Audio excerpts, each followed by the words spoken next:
Kakatiya dynasty पर हमला कर कोहिनूर को लूट लिया, जिसके बाद कोहिनूर अलाउद्दीन खिलजी के पास आ गया और दिल्ली सल्तनत का हिस्सा बन गया। आगे चलकर खिलजियों को हराकर तुगलकों ने दिल्ली सल्तनत पर अपना कब्जा जमा लिया। तब तक कोहिनूर इतना पॉपुलर हो गया था कि जब भी कोई राजा दूसरे को हराता, वो हारने वाले राजा से कोहिनूर ले लेता।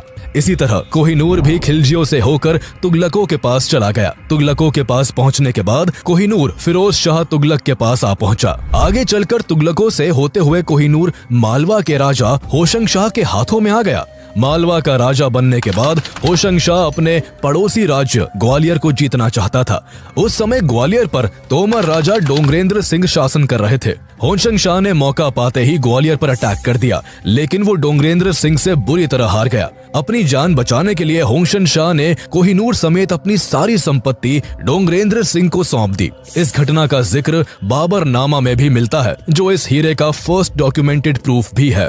डोंगरेंद्र सिंह से होते हुए ये हीरा अंतिम तोमर शासक राजा विक्रमादित्य के पास पहुंच गया। उस समय तक दिल्ली सल्तनत की सत्ता इब्राहिम लोधी के हाथों में आ गई थी। इब्राहिम लोधी ने भी कोहिनूर के बड़े चर्चे सुन रखे थे, इसलिए उसने अपने साम्राज्य का विस्तार करने और इस हीरे को पाने के लिए ग्वालियर पर अटैक कर दिया। इस युद्ध में राजा विक्रमादित्य की हार हुई। हार के बाद राजा विक्रमादित्य को कोहिनूर समेत अपनी सारी संपत्ति इब्राहिम लोधी के आगरा किले में रखनी पड़ी। लेकिन इब्राहिम लोधी की जीत की ये खुशी ज्यादा दिनों तक टिक नहीं पाई और केवल 1 साल बाद ही उसे अपनी सत्ता और कोहिनूर दोनों को बाबर के हाथों गंवाना पड़ा।